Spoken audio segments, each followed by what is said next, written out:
And that in and of itself puts anywhere from 18 to $50 billion of handle at risk.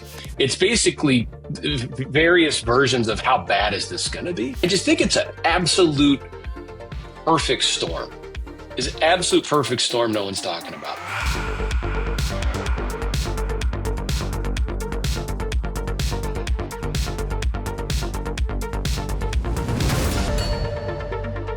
Welcome in Behind the Lines, Purifying Sports Betting, Winning with SX. I'm Shane Pace here. On today's show, the big beautiful bill and its impact on bettors. Some limiting updates to bring you. We'll hit the grind. And did we learn anything from last week? Pace, let's start there. Some feedback from last week's episode. I had some people reach out on Discord, also messaging me. I don't know if you had others reach out to you. I saw some people post in the Discord, in the group chat about it. And if anybody hasn't listened yet, I encourage you, go back and listen to that episode from last week. It is probably one of the highest value episodes we've done. But Pace, what did you learn from it? Or did you have any big takeaway?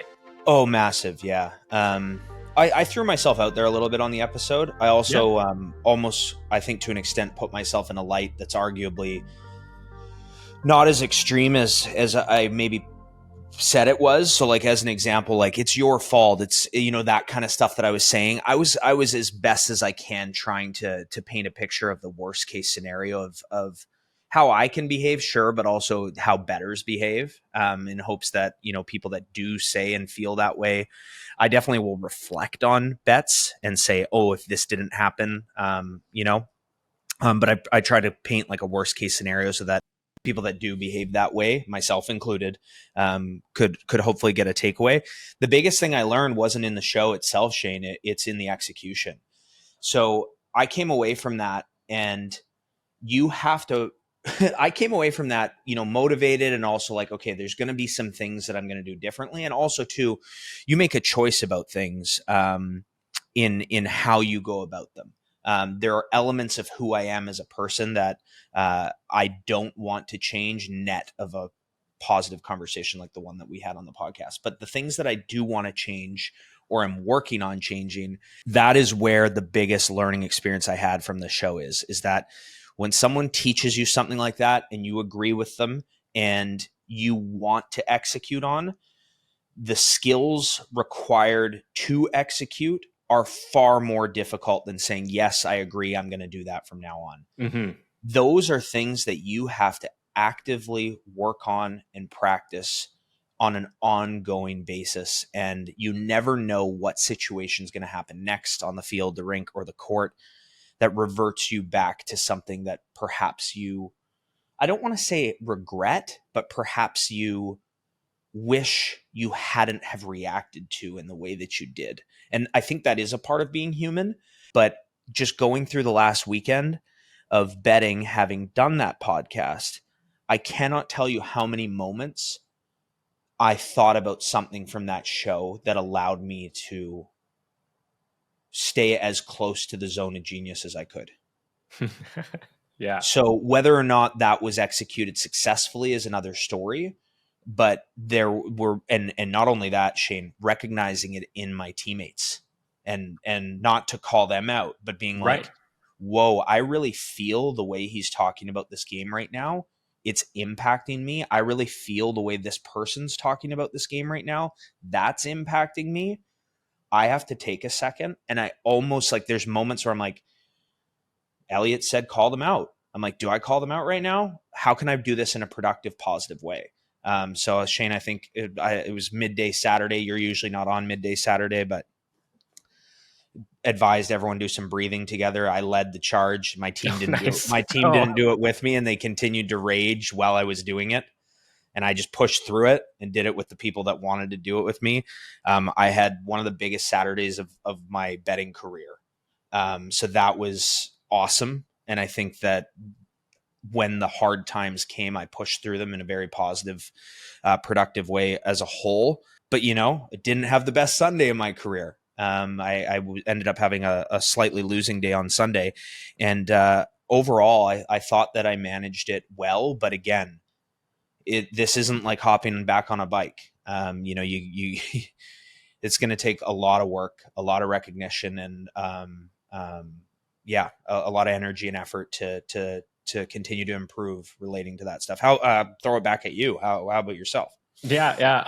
I'll get to that in a minute, but I wish I had been there for that moment in the middle of Saturday for the breathing. I would have absolutely encouraged it, and that it's necessary. And then on Sunday, I had my own moment where I had to step away because I didn't have a great Sunday. I did that. I did walk away, and I did do some own meditation and breathing on my own, and came back and did feel better about what I was engaging in afterwards, as opposed to feel how I felt before I went and did that tilt feeling. And, really being able to recognize when it's coming on, I think is going to be crucial going forward. And it's not like, hey, I've got control of this now. You know what I mean? It's going to be something that I have to work at, and it's going to take consistent practice of saying, okay, how am I feeling in this moment right now? And is it impacting my betting? And that could be both extremes, right? Yep. It could be really riding high off of wins, or, feeling tilted because we've gone on a losing run. So that's something that I'm looking forward to working on. And I think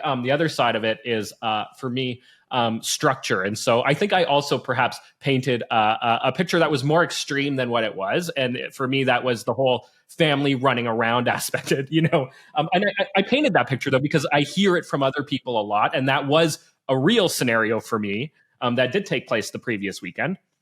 And and it also led to that great moment of him just looking into the camera and going, "You're not a professional." Which is, what, he's not wrong, and I absolutely 100% agree that is not a professional approach. What I failed to sort of include there was that I did plan out that day. I structured that day, knowing that I've got these things I've got to take care of. We've got the NFL. And I'm going to have very specific betting times built into the day. And also for specific reasons. You're factoring in, this is a time that I want to be on for these reasons, while still balancing out the other things, as opposed to, I'm going to be on all day. Yep. And there's a counter argument. It's that you got away from betting. You got to be with your family. You got to take care of some important things with your family. You got to change your environment, which reset you mentally, right? From being in that setup all day long. Yeah. That right. Like, there's a lot of elements of the things that we discussed in that podcast that actually apply to that chaotic scene that you exactly. Yeah. But building out, having those moments and sort of marking it in the day that, okay, these are key times for me to be placing wagers. How can I figure that out and make sure that I can do these other things and still be there for those key moments and those key times, and then, be able to sort of move on and come back and go in and out. Now, I think though that what I took from the conversation is that I could do more of that, and I could be better at that in terms of structuring my betting into my day. Because there are other days where, maybe I'm logged in or I'm at my computer and I wasn't planning on betting on that thing, but I saw that call come through, and I decided I was going to jump on that. And maybe it was a good one. Maybe it was a bad one. Maybe it was a winner. Maybe it was a loser. But the point is that I didn't intend to bet that. Yes. Right. Yes. I didn't plan on betting that sport, that league, those teams today.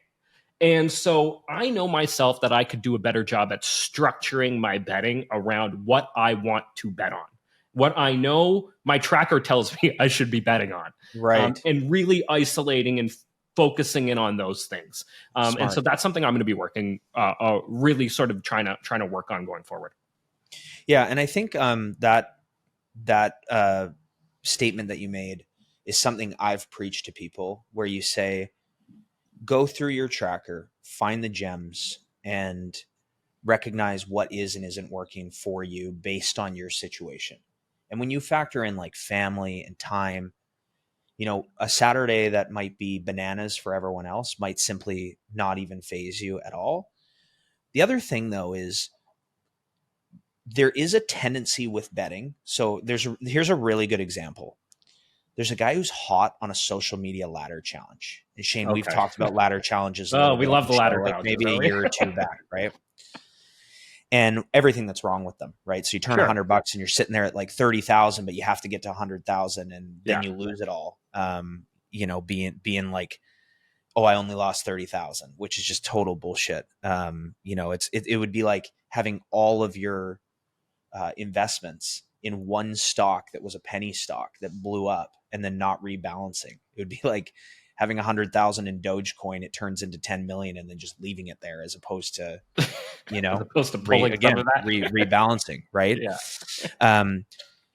What people do is they see the person who's quote hot. So maybe he's at the top of the ladder challenge and he's almost there. And then you ride with him based on something that is mutually exclusive, as if that person can't miss. So let's say Shane, last Monday on the primer, I hit 15 player props in a row, cover to cover, from Sunday afternoon the previous week to Sunday afternoon the next week in the NFL. 15 in a row, right? Spectacular run. You may have only joined me for bets 12, 13, and 14 because you waited for me to get hot to quote see if it was working. So there is another side to like the whole zone in on the tracker and do only what's working. The counter argument to that is, if the people calling the wagers have a method to their madness, have a process and a system behind what it is that they're doing, maybe hasn't worked as well as they wanted it to, but they are becoming more situationally aware and tweaking what it is that they're doing, there is an argument to go, hey, you know what? The ROI on this is not that bad. It might be in the low negatives to low positive range, like kind of in and around that break-even spot, where you go, I trust this person. He recognizes that has been the case thus far. He's made his adjustments. He or she's made his adjustments, and now I'm going to lock in and follow. That would be the counter argument to that. I haven't said that really publicly, and I think that it does need to be said, because I know firsthand for myself with my betting and my calls, if I'm doing something that's losing, I do make adjustments. Sometimes that means dumping it. Sometimes that means looking for things that are a little bit more specific, or a few more indicators of a real green light that goes, I can't ignore this one, even though it falls into the bucket or category that may be break even or down from a tracking standpoint. Yeah. I mean, the whole process, though, of just going through that and reevaluating and looking at what you're doing and maybe making some rules. I know you're big on rules. I'm really kind of starting to come around to some. I love rules. Yeah, I know. And they help, right? And it's like, if you can put them somewhere where you're seeing them, it might keep you off of some bad wagers. And even if it keeps you out of a few bad wagers, maybe you miss a couple winners as well. But I think if you're able to just eliminate the bad ones, you're probably going to be better off in the long run. Yeah, and Shane, I can't quantify this, but it's something that I've really noticed lately. It's 3-goal hockey games where it's now a 1-goal hockey game. Oh. I can't quantify it. I can't, right. Because I'm sure we have the data and we can. I'm sure, but I haven't yet. Yeah, you haven't yet, and the data hasn't built yet either, right? It's early in the season. No, separately of that, I'm going back multiple. Oh, you're going back. Okay. Yeah. Where if you look at a subset of standard strategies that you would look at in that scenario, and almost ignoring the fact that it was 3-0 or 6-3 or whatever it is, and it's now 6-5 or 3-2, and just playing it based off, hey, it's a 1-goal game. This is what I'm now going to be betting. I think he gets smoked. No, I'm serious. If you think it, then chances are you probably will, because there's more ways to get smoked in this business than there are to win. Yeah. Yeah. And honestly though, Shane, like as an individual, not as a collective. So remove community or team from the equation. It doesn't matter what level of pro bettor you are. Chances are there's someone that you interact with that helps you in some capacity, whether it's someone in the inplayLIVE community, whether it's the community itself, or whether you're not associated with the community at all.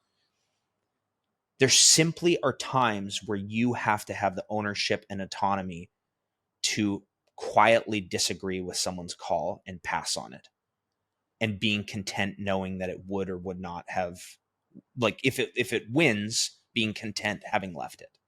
That is a massive, massive part of success. And I do think that, although we're getting a little bit off topic from the podcast last week, inherently the mindset and mental game associated with that behavior is a fundamental practice for success. Absolutely. 100% agree with that. I think, and that is a mental hurdle that I think everybody has to overcome. And I remember when I remember when I got there, and things turned for me in a big way.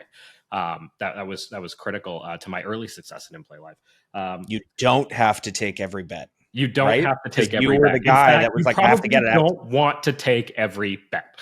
Exactly. Yeah. And this is the thing, right, Shane? So you build a subset of rules around anything that you do. Yeah.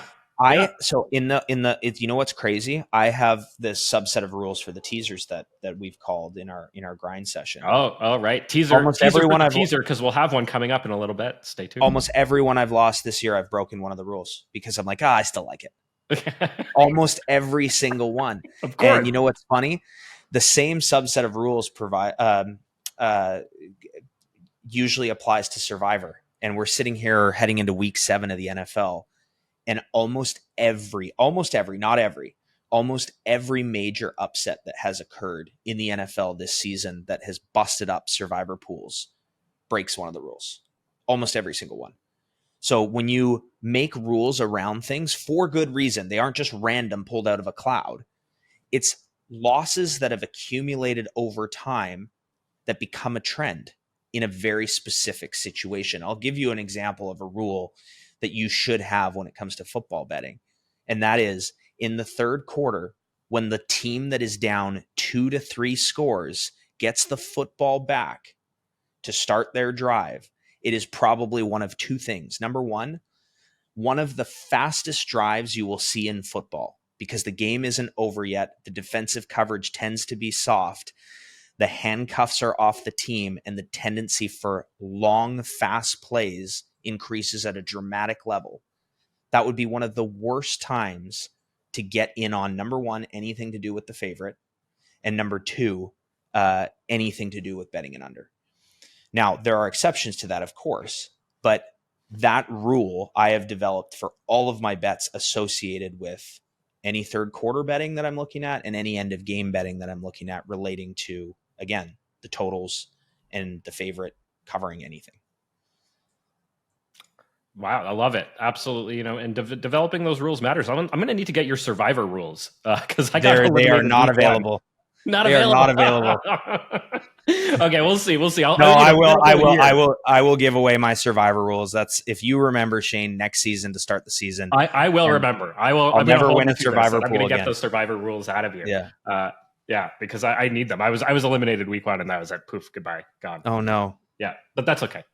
All right, we got a lot to get to on the show, including Adam Robinson, who's going to come up and tell us a little bit about the impact of the big, beautiful bill. For all of our American bettors out there, you want to stay tuned for that. But Pace, first, I want to give our audience a little bit of an update on the limiting discussions that are taking place out there. So we have a couple of major updates that have sort of taken place over the last 3 to 4 weeks, Pace, and we've had a lot of guests on the show. And so we haven't really been able to get to these, but I wanted to make sure that we do get to them. So New York is exploring the topic of limiting now for everybody out there who has maybe missed this.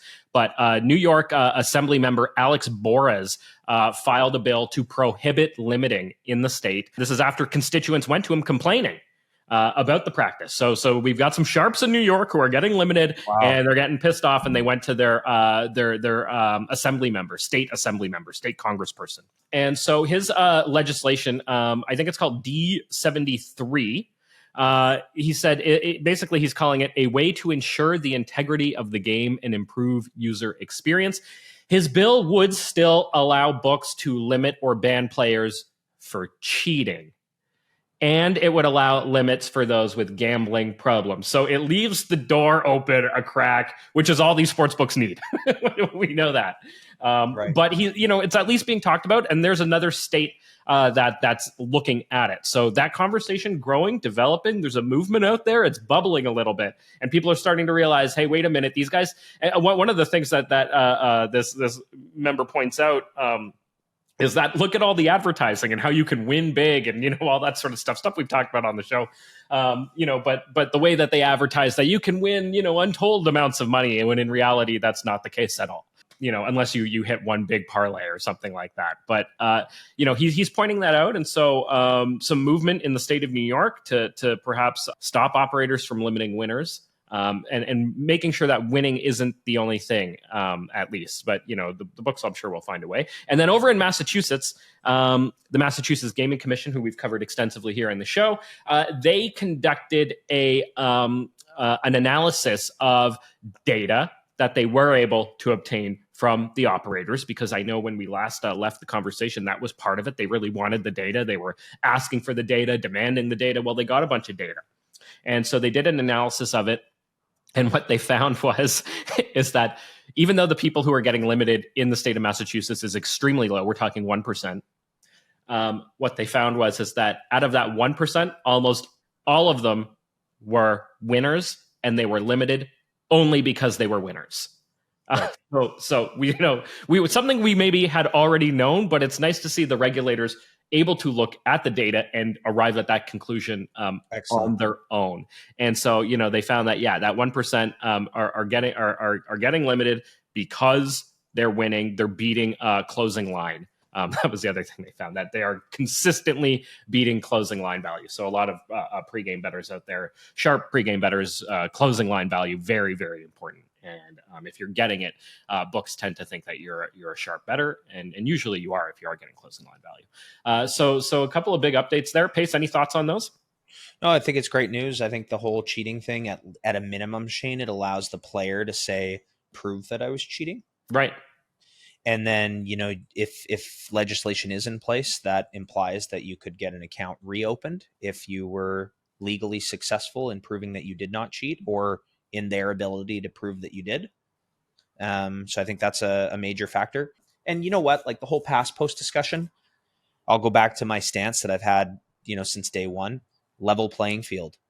So that would be something that likely would fall in the bucket of cheating. So if they see that you're placing, all your bets, and they're snapping in, within a second approximately of big play, big score, whatever it is, and you get limited, I don't think you have a leg to stand on. And I think that helps us in the long run, Shane. It helps us, put ourselves in a position where, we get limited less. Obviously, we're not in New York or Boston, but, you want this stuff to transcend state. Yep. And the practice, pour into a worldwide type thing. And, obviously the discussion that we're going to have today is going to be very pro going offshore. When we talk about the big, beautiful bill, to an extent, like that's always going to be a sentiment. But if offshore is limiting, and you're not being limited by the regulated markets, that obviously is an argument to come rushing back. Yeah, that's a good point. That would help keep money within the regulated market within the states. And I'm glad you brought up pass posting, because I think, Pace, I don't know about you, but I think probably you've pass posted at least once in your life, and I know I did myself. And thinking that, hey, I'm going to beat the books, I'm going to beat them any way I can. But I think my position on it has certainly changed a lot over the last couple years. And, it's just not a sustainable way to win. And I know a lot of bettors out there are still trying to do pass posting as however they can, court siding, however you want to go about it. But, it's not sustainable in the long run. And, you'd be better off investing your time and energy to learn to beat the books fairly. Yeah. Anyway, my thoughts there. All right. But why don't we get to the big, beautiful bill and the impact that that's going to have on bettors? Adam Robinson is a board member with American Bettors Voice. He's also the co-founder and CEO of Hireology, an HR technology company. Adam, welcome to the show. Great to have you on. Thanks for having me. Great to be here.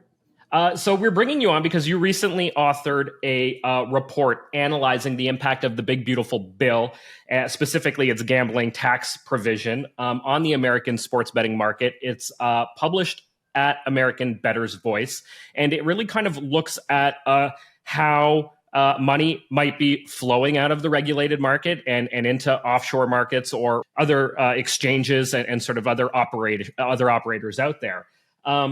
Just right off the bat, give us a sort of high-level overview of what you looked at in this report and why you authored it.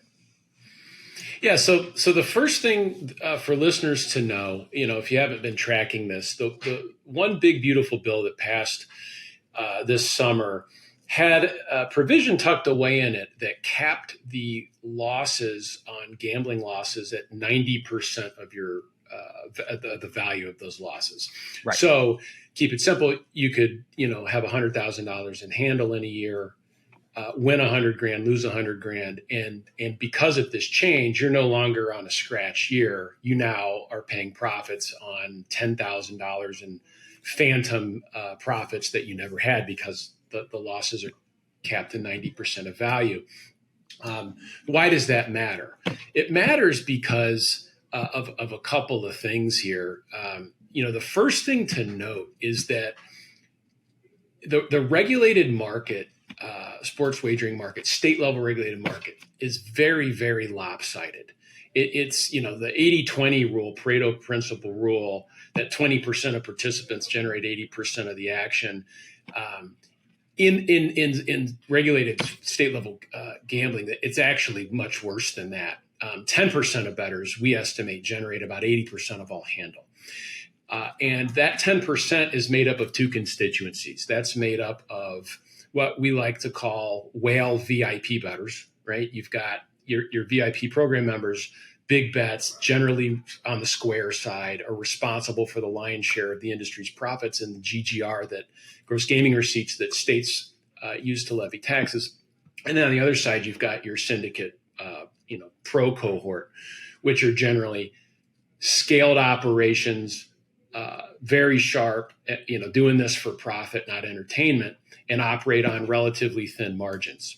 And so when you've got both those constituencies that are market participants for very different reasons, one for entertainment, generally speaking, one for profit, generally speaking. But in both cases, when you can only claim 90% of your losses, it creates a tax nightmare for the whale recreational player, who may look at this as an entertainment expense, but suddenly their accountant is chirping at them that they're going to have a massive tax increase in 2026 on their action.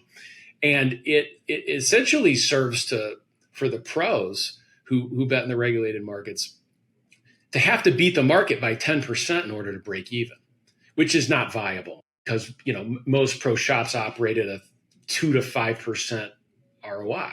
So essentially, it creates an incentive to figure out another way to do this. And that in and of itself puts anywhere from 18 to $50 billion of handle at risk. And as someone who cares a lot about this industry, both as a participant and generally for the impact that it has on revenue generation at the state level, I was amazed that no one had looked at this and was sounding a stronger alarm that this is going to accelerate an exodus from regulated markets for the two groups that are going to pay the most attention, who just happen to be representing 80% of the action in the space. So that's the big reason why. I thought we needed to put some numbers to it, and that's what I did. Right. Okay. So I've pulled up the executive summary here that anybody can go and take a look at. It's on American Bettor's Voice. You can download the full report too if you'd like, which I did, and I went through the report itself, and it's out there available to anybody who wants to see it. But the executive summary is kind of a nice, easy way to kind of go through things on sort of a quick way to kind of get a glimpse at it. And so you've kind of outlined three scenarios: a conservative, a moderate, and a severe scenario. In the conservative scenario, the states would lose $420 million potentially. In a moderate scenario, it's $700 million. And in a severe scenario, you would see a 40% migration, $48 billion in handle loss, and a $1.1 billion loss in state tax revenue. Talk to me about how you sort of broke it down into these scenarios to kind of determine something you feel is accurate. Yeah. So the first thing that I had to do is build the model, right? And so I started with the premise that 10% of bettors are responsible for 80% of the handle. And I arrived at that conclusion by going through the earnings reports of Flutter and DraftKings and MGM and Penn Gaming and the others. I looked at all the state gaming commission GGR reports and everything else that was available out there. Had a credible estimate and really aggregated that. And I may be, within 3 to 5% on a margin of error here. It's what's important is a small number of market participants responsible for most of the profits and handle in this business. And, arrived at 10 gets you 80. And then just started looking at both groups that participate in this market and asking the question, well, what's the incentive here that's been created and what might the behavior be? And so, we can go into more detail about, what are the pro groups going to do? What are recreational whale bettors going to do? But essentially I had to go through state by state and say, all right, well, what do I think the handle loss is, kind of 15, 25, 40% scenarios, what might drive that? And then value what that migration might be. And you can see in the report, and talk about the, footnote all the research, but essentially say this could happen slower or faster. But what I don't hear anyone arguing, I don't think a single person has made the case that this provision is going to cause an increase in gross gaming receipts at the state level. It's basically various versions of how bad is this going to be? Who's going to leave the market? And so, this is what I came up with. And, if you go through this methodology on the website, I take it through tab by tab and I say, all right, well, conservative estimate makes the following assumptions here. If you want to, go to the top and click into the migration scenarios, right?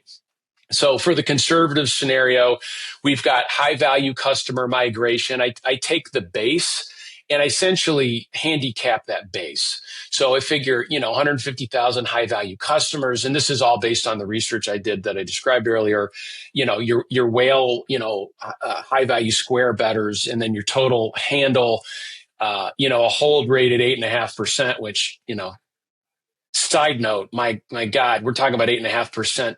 Hold in September being bad. I, remember when 3% was great, but, those were other days.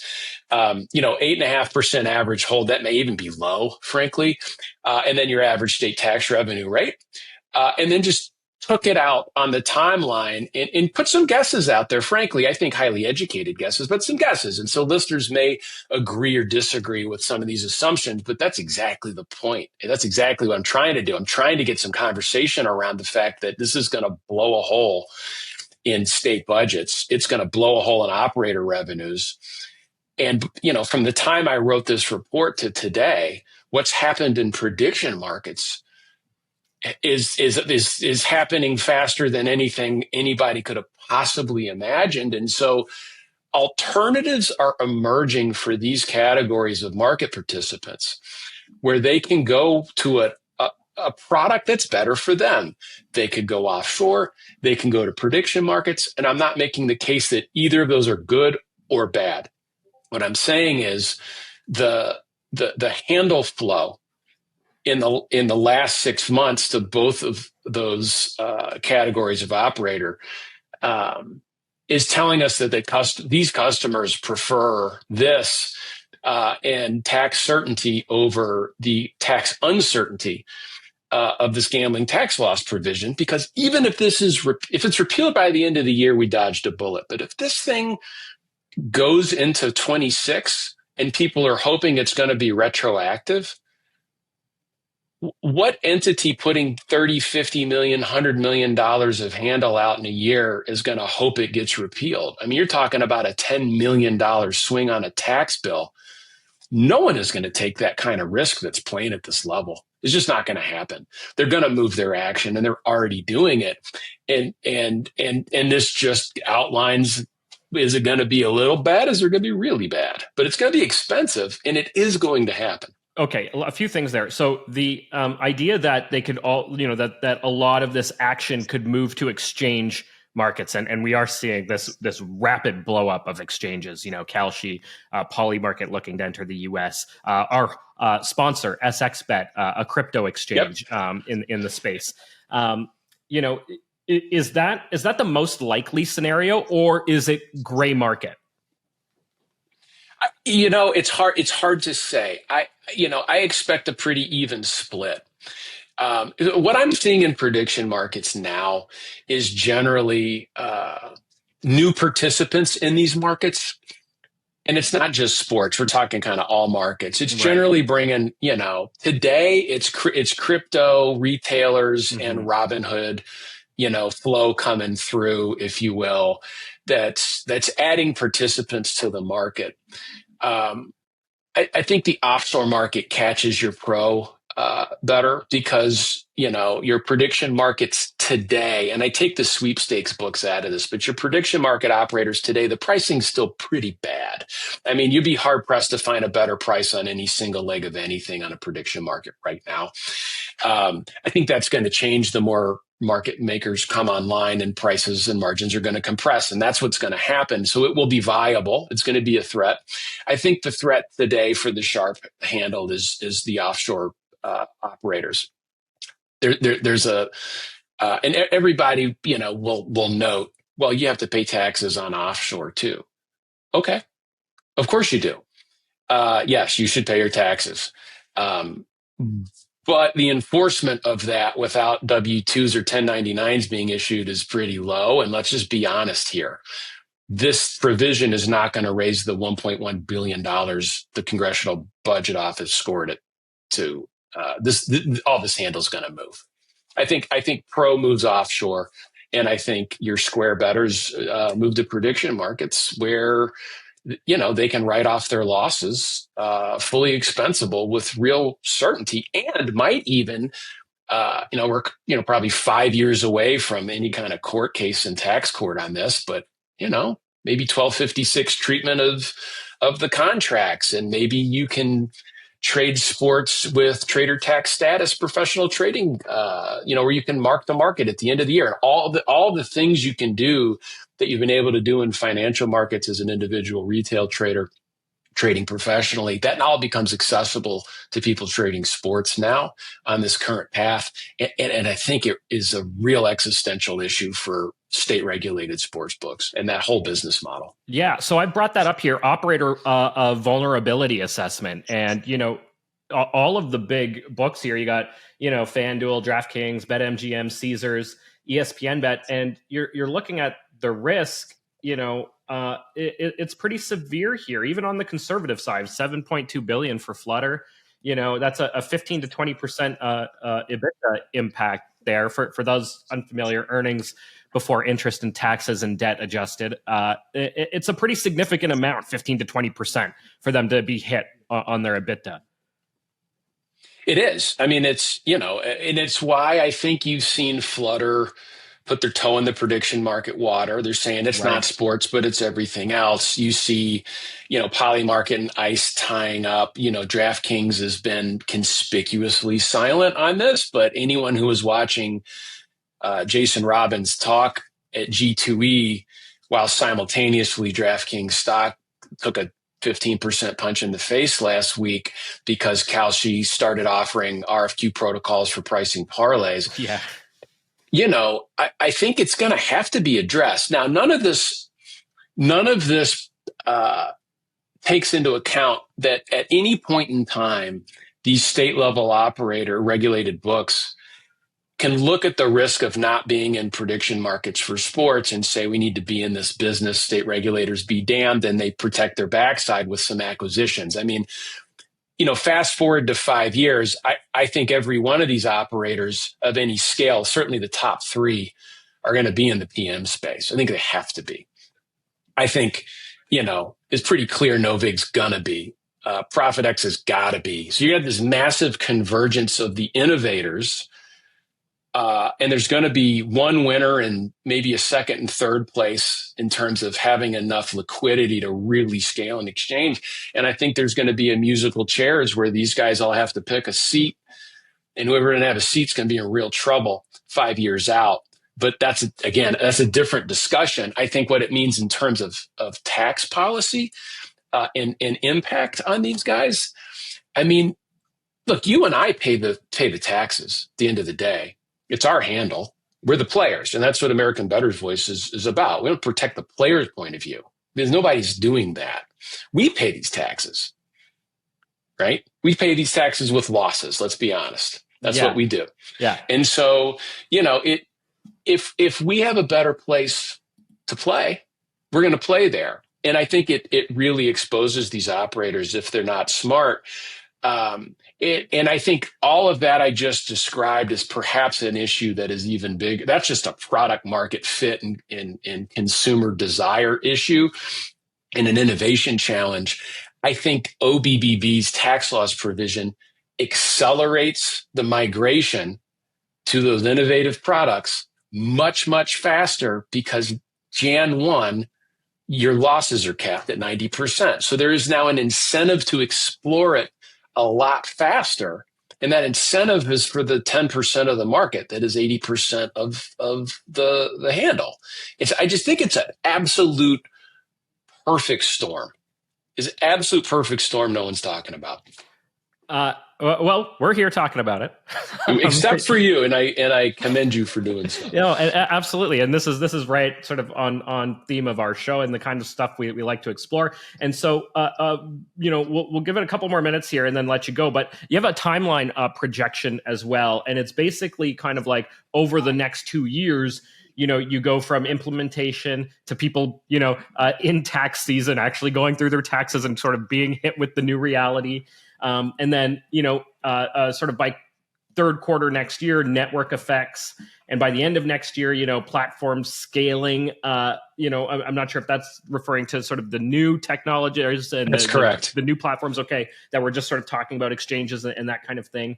And then, you know, by 2028, a new equilibrium. And that, of course, is if everything goes forward as planned, which I would say right now, as just an outsider looking in, it looks like it's going forward as planned. I know that the Fair Bet Act is there, but I don't see that moving along. I mean, the government's still shut down as we're recording this. I know they're holding like an 8th vote at the moment to reopen the American government, but they're still in a government shutdown. So the way it looks is that everything is moving forward, that this will be implemented in the new year. Would you agree with that, Adam? I would. I think the last shot for repeal, there's going to be, you know, after everyone's done with the histrionics of the shutdown and everybody's happy politically with the mess they made, they got to pass a budget. And I think that budget is the last opportunity to get this repeal provision in there. If we miss that, it goes to next year. You know, the CEO of MGM at G2E said, and, you know, we're committed to getting this done. It might go to 2026. Well, if it does, that's a problem because people are making decisions now about what to do next year. And so I just tried to put myself in, you know, let's start bottom up with consumer behavior. What's going to happen? Okay. I know the folks in my network that do this at scale are already having the conversations. They're talking, what are you doing next year with your regulated play? How are you going to handle the tax thing? We're talking about it. It's happening. And so everyone will meet with their CPAs, you know, February, March, and start to do the whole partner business model for syndicates goes, it explodes with this. You know, what do you pay your partners when you can only cap losses at 90%? I think it blows up most mover models, to be frank. And so all that starts being talked about. And then by the third quarter, everyone's discussing it. I mean, no one, you know, and it gets out. Meanwhile, these platforms are scaling. The handle is growing, you know, exponentially month over month. And, you know, you fast forward that 3 years out, you know, presuming the regulated operators, you know, aren't in the PM space whole hog, I think it's entirely plausible that 40% of handle migrates to alternative platforms by 2028. And if that's not the case, I'd love that to be true, but I want to see something that tells me why it's not going to be that way. So, you know, we've got 70 days or so to get something done. And Congress has got to do it. But I would implore any state level legislators listening to this to call your congressional representative and shake them by the shoulders and say, we got to get this done. And I would encourage the American Gaming Association to do the same dang thing. This is no joke. It's going to happen. It's going to be bad. I think it's ultimately bad for the health of the industry. One last question before I let you go, Adam, because this is obviously an American piece of legislation. We have a lot of Canadians in our audience, Canadian members of inplayLIVE. Do you see us being impacted at all by this north of the border, and what would that impact potentially look like? Yeah, it's a great question. I haven't thought about that, but I will start by saying I envy the way your taxes are applied. I would love in betting, and everything else. Forget it. But man, to be a bettor in Canada, that's the good life, man. Here's what I think. I think if the regulated operators, the market leaders, are weaker financially, in the short run, you're going to get a calcification where there's less innovation there, and they figure out what they want to do. So I think prices widen. I think consumers are going to get a little worse pricing, and that may bleed into Canada to offset, some of the operators that've got operations there. I don't see a direct impact in the near term, but I do see an impact of you're going to have more opportunities to trade. I mean, Kalshi was out last week saying 140 countries can now look at our order book and trade right now. So I think you're going to have the benefit of a much more liquid market outside of regulated sports books faster than you otherwise would, through which you can enjoy your preferential tax treatment of gambling winnings. Right. I have two questions here, Shane, really quick. So playing devil's advocate here, Adam, it's got to be, when you talk about dismantling or crippling a syndicate model, you got to just on the surface of that statement think that there's an upside to this for the sports books. I obviously saw the report that you put forth there, but there is definitely a conspiracy out there that the sports books are behind this whole change, and that it's only for their gain. So first question that I would ask maybe isn't yes or no to that, but simply, why is this being put in place? Like, if I am sitting here looking at this from the outside, it's hard to come up with a reason besides the one that I just stated as to why, this would even be something that was put on the table in the first place. And the second is, I know you touched on, maybe what some syndicates might be looking at doing, moving offshore, that kind of thing. But as far as what you're comfortable with sharing, you're a sports bettor. It's January 1st. What are you going to do? Well, I will tell you, I'm in Illinois, so we've got per bet wagering. So over thousands of bets over the course of the year, you're talking about, It adds up. Paying off a chunk, right? And I have a section in this report called but I thought sports books hate sharp action, to address this point that I know I would get. And I would, most pro shops are not going to comment on this because they're pros and they don't comment on anything, and they're not on X talking about what they're doing. And that's generally smart. But here's my take. All right. Why I think that is simply that it's either conspiracy, at worst, or at best, just a short-sighted thinking to think that, like, this action leaving the market's actually good for those operators, because professional and sharp rec bettors, despite being unprofitable direct customers for sports books, are essential infrastructure providers. Well, the thing is we love that argument. As sharp players, we love that argument. I mean, your activity creates efficient, liquid betting markets. I mean, it's something like, so based on that, everyone would be, line movement is based on sharp play. Right. So everyone would be prime sportsbook. You maybe don't offer as much live, and you have welcomed sharp players, but it's just not the case. Right. I think.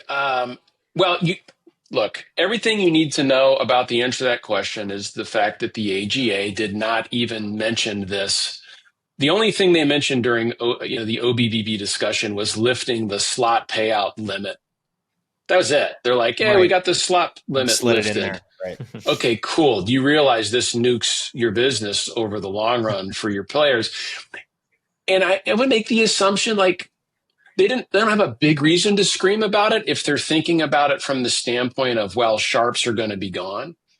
But I don't think they understand that your average whale bettor is a doctor, a lawyer, a professional, an entrepreneur with some excess capital. They look at it as gambling. They love the free tickets and the crap they get through the VIP program. They want a crown in a box, whatever that stuff is that you get that's not worth what you lose.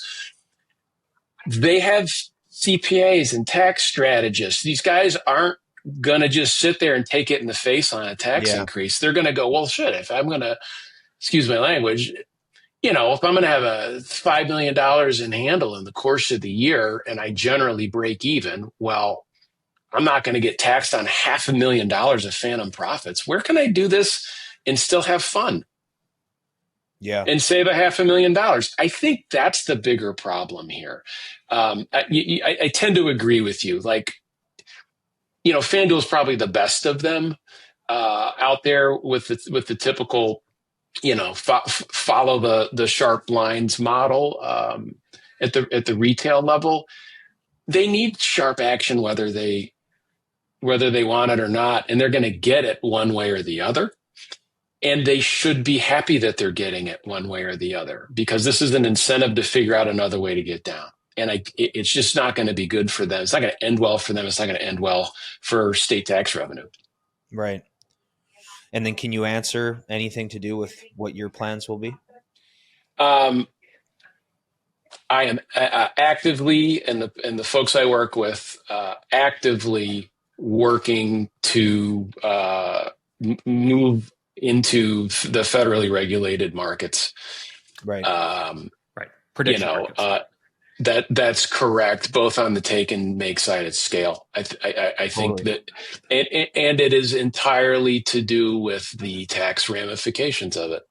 Yeah, and I think to Shane's question, the question about Canada, it's just so easy to set up here. It's so simple, and you don't necessarily need to be a citizen to get verified at a lot of these sports books, and whether they're the regulated ones or not, it opens up a massive door for people. And I don't think that you necessarily need to live here or move here. There's ways to do it, in a whole series of different strategies that you can employ. It definitely adds an added risk layer to everything that you're doing, but we're going to see people, especially I'd say the sharp guys, we're going to see them doing some creative stuff. And then, some of these rec guys, I mean, dude, Bet Online sitting there going, we'll take your action. That's exactly right. That's exactly right. And, the only argument back I've heard is, well, so what? You're saying that tax fraud is the strategy here? And my answer to that is, come on, man. Like, I'm not advocating tax fraud. Everybody should pay their taxes. I'm advocating that tax enforcement of offshore profits is really hard for the IRS here in the States. And let's be honest about it. And offshore's never been stronger. And it's because the product is innovative. They give customers what they get the menu, they get good pricing. They don't have to wait 21 days to get money out. They don't get treated like second-class citizens. Yeah. Generally, I saw maybe a little reaction. Depends on the buck. Well, okay. No, there's some great offshores. There's some excellent offshores for sure. Work with the good ones. You're generally in good shape. If you don't, buyer beware. But anyway. Yeah, totally.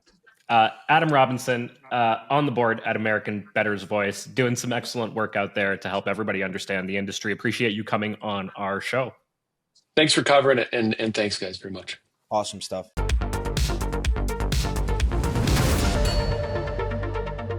All right, time to hit the grind. Gosu in the house, and special guest appearance from the Honourable Todd Goodman. He's back again. Todd, I guess you had some fun with us last week. Oh, yeah. Thanks for the invite back. Hey, happy to have you. It's great that we can have sort of a full house like this. More the merrier. Let's kick things off here.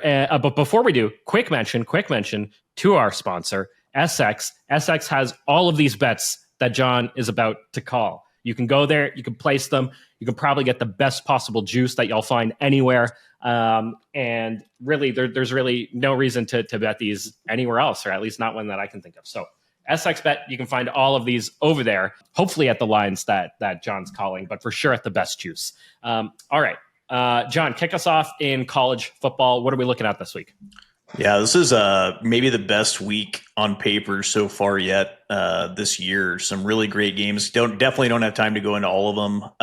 And a lot of the marquee games I are probably just going to be ones that I'm on the bench for. But we'll start in the morning slate. LSU at Vanderbilt. Vanderbilt favored at home against a top 10 opponent, I believe, for the first time ever, as far as I could find in historical betting lines that I could uncover. So Vandy laying 2.5 at home. I actually think LSU should be slightly favored in this game. I think that's just what it comes down to, is knowing that from my experience, having been to a lot of Vandy games, that this is probably a home game for LSU, though maybe not as much as in years past. But nothing here for me. Don't really want to back Vandy as a favorite in this spot, but I really can't back this LSU team, who I'm still not really sure how good they are. So kind of a pass for me, but should be a fun game. Okay, so no bet there. All right. Yeah, no bet. Yeah, no we bet on appreciate that the one. analysis anyway, though. Yeah. It's definitely one of the more interesting games I can remember, especially as somebody who grew up there and went to Vandy. So. Interesting game. The next one, of course, probably the marquee game of the day, Ole Miss at Georgia. Georgia laying 7.5. I like Georgia if you can get under 7, so like 6.5. Probably not going to come back. That was there very, very briefly up front. I wouldn't lay over a touchdown. That's about where I make the line. But I think these teams are pretty evenly matched, but I just don't like – I like the home field for Georgia here, and I think there's kind of just – some issues on the Ole Miss side, particularly on offense with Trinidad. I still like my 100-1 Heisman ticket on him. I hope he has a good game, but I feel this one could be a little bit of a stinker for Lane here on the road.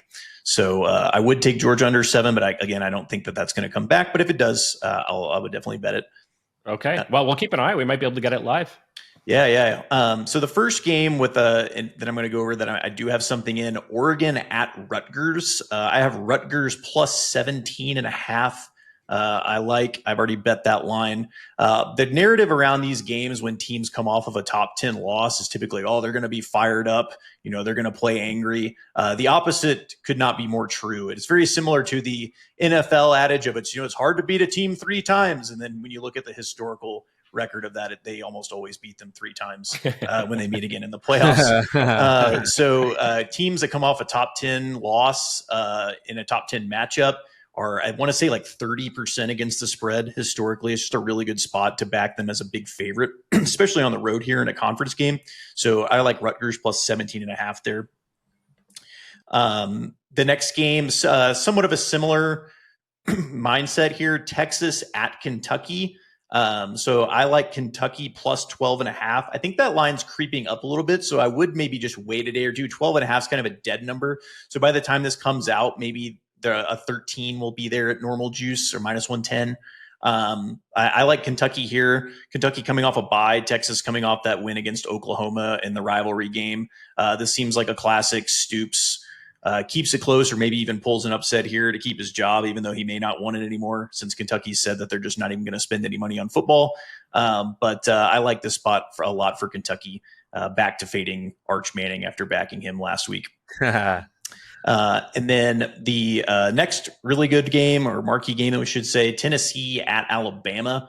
The Alabama favored by, I want to say 7.5 to 9.5, somewhere in that range, over a touchdown, but not quite double digits. I think this is a pretty fair line. I'll probably be a spectator in this one as well. What I really want to see is if Tennessee can prove to me that they can move the ball.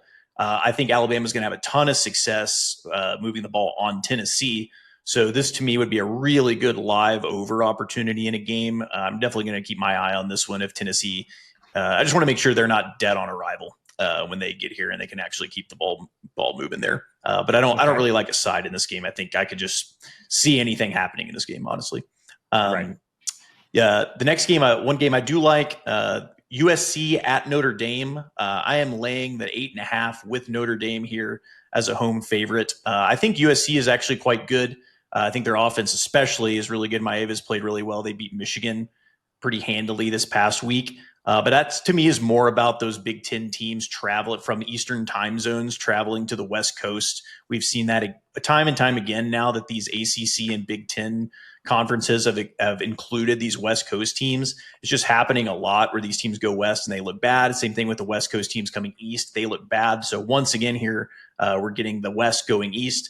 I like Notre Dame here with the points. This is kind of a loser goes home game. There's definitely a path to USC making the Big Ten title game, but it'd be pretty difficult. It is possible, but this is kind of a loser goes home, I think, because neither of these teams are going to end up with a ranked win, most likely past this point, unless USC can beat Oregon on the road. Right. The final marquee game that I wanted to talk about, Utah at BYU, the Holy War. Oh boy. I would Holy love War. to bet Utah here. I don't know that I can. This is a really tough rivalry game. Last year, if you remember, the refs just screwed the hell out of Utah in that game, gave BYU most fraudulent, like 9-0, 10-0 team, whatever they were at the time. They're frauds again. They're back in the top 15, 6-0. This team sucks. They suck. They're terrible. Terribly coached. Everything about it's bad, but it's just some weird stuff happens. The Mormons just must be right about all of it because weird things happen and everything seems to always go their way. So I will not be laying the 3.5, though I think this should be closer to a touchdown. I think Utah's a much better team. So take that for what it is. Cool. Last week, or John, sorry, are you done? Yeah, I'm done with going through those games. I have a couple Okay, more so bets, but last week I went against you with Georgia. Never a doubt. Right? never a doubt. Covering the whole Full rep. game. Covering the whole game. No lucky play to end or anything like that for me to the game that you brought up there where I'm gonna go against you is USC +9 is out there right now. I think that is ridiculous value. They're traveling west. It's not an early game, or traveling east. It's not an early game. I don't think it's as big of a factor as you're making it to be. Full reputation going on the line here with USC Wow. +9. Oh, My reputation's intact from the teaser, but I am kidding. This is not a full reputation scenario, but that would be the one that when you said Dame, I was like, that's too high for USC. USC's a good team. Yeah, it requires some nuts to lay the more than a touchdown with Notre Dame. I'll say that. Didn't want to do it, but I had to. That's my I have to put up a red flag for one pick every week. I'm putting up my red flag on USC. Well, that people are calling the Auburn Georgia game the perhaps the most clearly rigged game that anyone's ever seen. I didn't get to watch it because I was at a wedding, but I recorded it and watched it on the plane on the way back the next morning, and I actually couldn't believe it because I thought people had to have been exaggerating, and that was truly incredible. It was pretty crazy on stream because Matt had just announced that Georgia will not do X because Kirby's too smart, and as he said it, they did it, which has happened to the best of us. But it supports that narrative. But yeah, that's awesome news. I love being on the side of the rigged game. I loved being on the being on the side where the other team's got the kid locked in the coach's kid locked in a basement somewhere to make sure that they cover. That's good stuff. John, you got one more here for us, I think, in college football. I've got a couple trash games. So Northern Illinois catching 11.5 at Ohio. I think this Ohio team's overrated. Northern Illinois 1-5 in the MAC. We're definitely scraping the bottom of the dumpster here, but Thomas Hammock really good as an underdog against the spread. And I think this game should be closer to 8.5, 9. I think Ohio is just still a little overrated from some good showings against power conference teams early in the season. So I'll take the 11.5 there with Northern Illinois. I also like Stanford +18.5 at home against Florida State. This would be a 10:30 p.m. body clock kick for the Florida State Seminoles. This team is I feel like I've had a really good pulse on this team. I've bet on and against this team multiple times. I just keep winning. So I like Stanford here +18.5. Oh boy, pretty disgusking, but I just have to take it. So okay, I'm in. Right. Andrew Luck will be cheering him on. And Todd Goodman, anything objectionable from John's calls there? Anything out of order? No, I'm gonna agree with Pace again. Notre Dame -9. There are guys, they're trying to run these scores up. I think they'll try to. I think that I've actually really liked USC this year. I thought they've been underrated for once, but Notre Dame, I think, is out with something to prove, and I think I agree with John, not Pace. Yeah, I'm on the Notre Dame side of Love that. And then my if I can add a bet, Yeah, I don't know if I'm absolutely. allowed to do that. I'm on Purdue +3.5 this week. The last 2 weeks, I think they've played really good games. Could have beat Illinois and Illinois 2 weeks ago, and then I think it was Minnesota this week. They were ahead in that game late. Northwestern coming off the biggest win of their in their history, beating Penn State. So I'm on Purdue +3.5 this week. All right. Purdue +3. All right, on the list. All right, John, to the NFL, and not to give anything away, but it looks like you're focusing in on totals as opposed to sides here. Oh yeah. This week, I know I say this every week. These games are awful. Just another terrible trash week of NFL football. We got Saints, Bears, Dolphins, Browns, Patriots, Titans. What else we got? Panthers, Jets. Man, just some filth. This That's week. your stuff, though. Yep. So it's just to start. We'll start with the Europe game. We've got Rams, Jags taking the under 45 in that game. These games are awful. The field doesn't really play well. Just weird games. So I just keep betting the unders in these games, and over time it tends to be profitable. I think this line's just a little too high. So Rams, Jags under 45. Panthers, Jets. I'm taking the under 42.5. I think I heard a stat that Justin Fields was the first person to get sacked 9 or more times and complete 9 or fewer passes since Justin Fields in 2021 did it before. This Panthers defense isn't very good, but Justin Fields is like the immovable object. He cannot be defeated. So under 42.5 for me. I think that game's also supposed to be really windy. So there's some weird weather. I think there's something's coming sweeping across North America. So we're going to see a lot of wind this week, I think, which is one reason I like a lot of unders. The next one, Patriots, Titans under 42.5. I think the new Titans interim head coach was an offensive assistant who wasn't even calling plays before. So I have no idea what to expect out of this Titans offense. I would have said to hammer the Patriots before Callahan was fired this week, but I hate betting against a team who just fired their coach, so I can't do that. They kind of rally sometimes, right? Or you just don't know. But I do think Vrabel would love to run it up here, which scares me a little bit for the under, but this Titans offense is so bad. I just have to take the under here, especially, again, I think it's going to be windy. And then Dolphins, Browns, I'm taking under 40.5. It's looking like 20 mile per hour winds, are really strong gusts here. I think the game plan for the Browns here should definitely be let the defense control the game and then just handcuff Gabriel and try to just run the ball on these Dolphins and just really grind this game down. And the Tua, obviously, he throws that little duck ball. It kind of just floats up there. I could see a lot of batted balls, a lot of maybe some picks with those little floaters with this kind of wind. So under 40.5 there for me. And then finally, I know the honorable is going to dislike this one, but the Chargers -1.5 at home against the Colts. It's about time. I think we're really at the peak of the market here on these Colts. They've played 2 teams with a winning record, lost to one, should have lost to the other one. That leverage call with the Broncos. Their other 4 wins, opponents combined records of 4-18. They've really played the dregs of the league so far.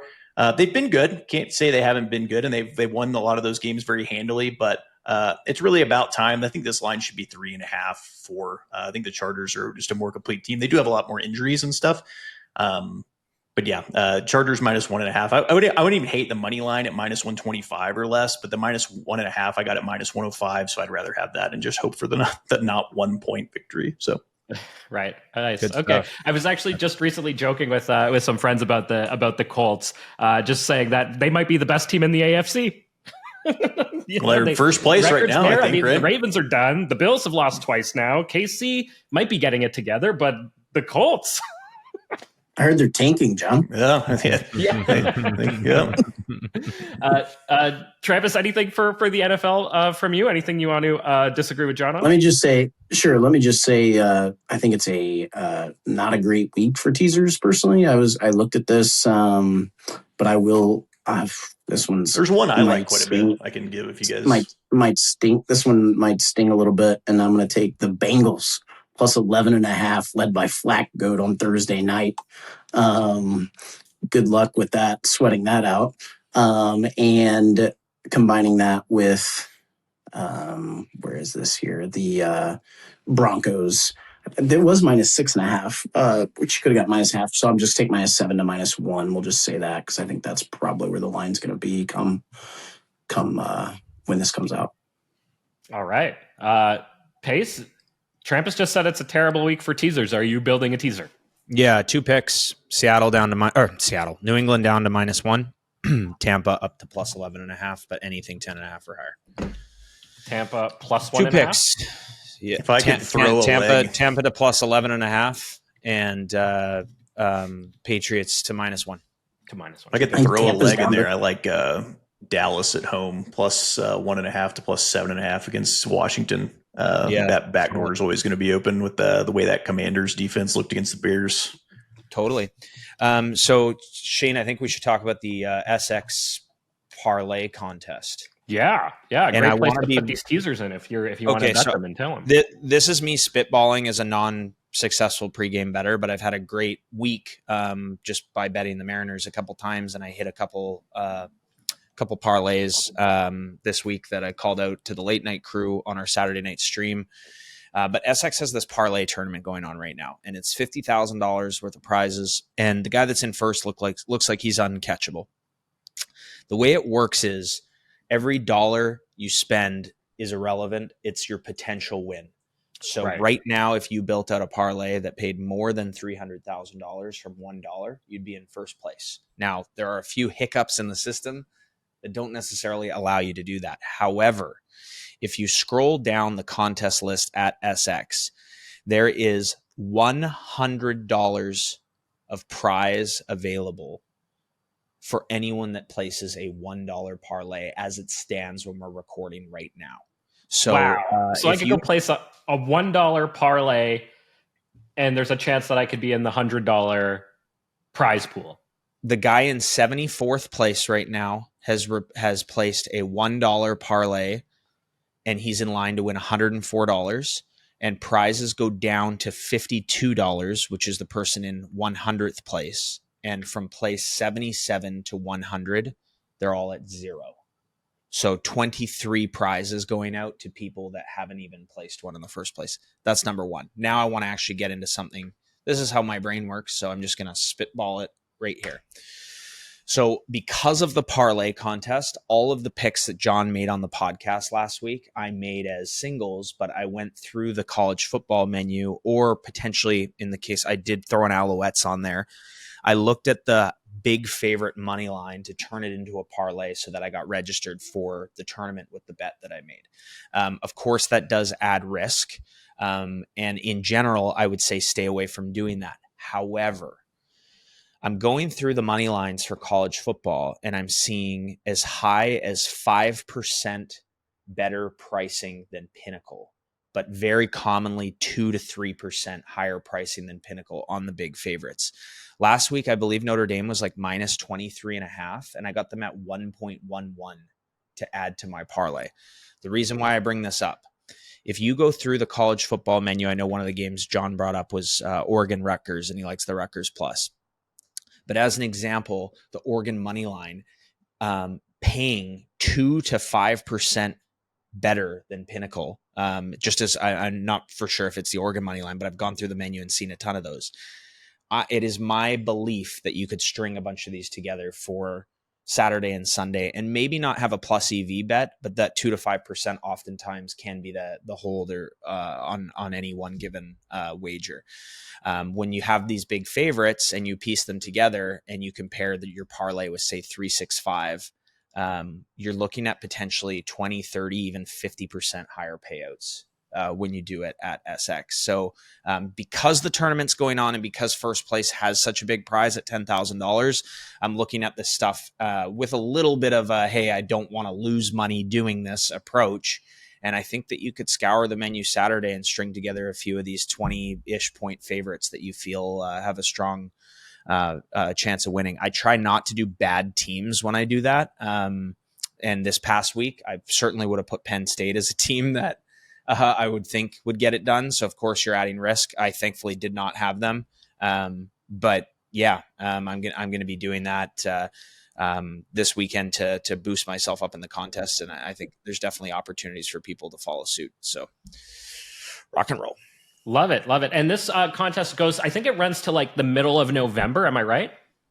Yeah. So it runs until November 6th. Okay. I'm currently in 13th place and I'm in line to win $800. It looks like I am about 5 times more parlays than I've currently made away from like getting any sort of significant bump in price. But I think for pretty much anyone, like $1,000 in parlays gets you into like the $250 range as it stands right now, for money that you can get for doing it. And again, it's not the amount that you placed, it's the potential payout that they are basing the tournament on. So are you saying $1,000 payout could potentially get me into that position? As it stands right now. Yes. Wow, that's incredible. Yeah. That's awesome. That's just a great way to have some fun. Totally. And like, I mean, I'm going to the Mariners game today as this gets released. I'm got the best price on them the last 2 days by far. Like it wasn't even close. I made my own lines, offered them, priced them a little bit better than the VIG prices. They got scooped up before the first pitch was thrown. And obviously a nice little bankroll boost there. Mariners bets. Sorry, Shane, but I'm going to do the same today. As this is coming out, and looks like minus 125 on them on SX right now. I hope you lose. Yeah, I'll slap a nice favorite like Oregon on there to turn it into a parlay for the contest. Yuck. That's all I have to say. It's been sad watching these last couple of games. It's been tough over here on this side of the country. I'll just say that. Sorry. Go Mariners. Sorry to hear. Go Mariners. All right, guys. Let's do wait, we didn't touch on CFL. John, you going to give us anything for CFL, or are we done? So it's probably worth just mentioning. I do not have a bet this week, but it's important to kind of understand. This is my understanding, my cursory understanding of how these tie breaks in the playoffs are going to play out. So there's a whole thing that involves like the one team going from west to east or east to west or whatever, right? I'm not going to get into that because there's too many teams that I think that applies to. Like there's too many ways. There's 3 teams tied right now for whatever it is, 4th place or 3rd place. So, but Edmonton is interesting because Edmonton, they are technically not eliminated, but they need one of 3 things. They have to win out, and they need one of 3 things to happen. They need to either have the Bombers also lose out, or when they play Calgary, they have to beat them by 37 or more, and they need Calgary to also lose to Toronto. They then also, or when they play BC, they have to beat them by 35 or more, and they also need BC to lose to the Riders. Well, both the Winnipeg and BC are playing the Riders. Like I said, the Riders are sitting everybody because they've already clinched a top spot. So unlikely that any of these scenarios happen. And the Riders Bombers game is the first game played this week on Friday, and then they'll already know. So they'll kick off in like midway through the second half for the Elks. So they'll probably scoreboard watching, but they basically. So maybe something to look for is the Elks game, the over when they're playing BC, because they know they need to beat them by 5 touchdowns. And so you got to be aggressive on both sides of the ball to do that. Or maybe they don't know that. I always say they know. You're giving them a lot of credit. Maybe they man. don't even know. So they may just not know. Think about those losses that we saw with Edmonton where the coach screwed them over in the dying seconds of games that they had the lead in, where they showed they can compete with anyone in the league. That cost them their season. Oh, Trampus, we didn't shoot for our teaser last week. Let's fucking go. Let's go. Last week's teaser, Cardinals, Bang, and who was the other one? Rams? We're back, baby. Cold trams. Let's go. Teaser winner. SX, a great place to place those teaser bets. As Pace just mentioned, the teaser counts as a parlay, right? Teaser's a parlay. And again, it depends. Those are the ones where you'd only want like the -6, -6.5. And sometimes it doesn't make sense to do it all. I just think you should always look. Right. Yeah. All right. Great stuff there. Let's do the quick recap for everybody so that they're following along at home. In college football, we've got Northern Illinois plus 11.5, Rutgers plus 17.5, Kentucky plus 12.5, Dame minus 8.5 with some objection coming through there. No, I middled him though. +9's out there. I middled him.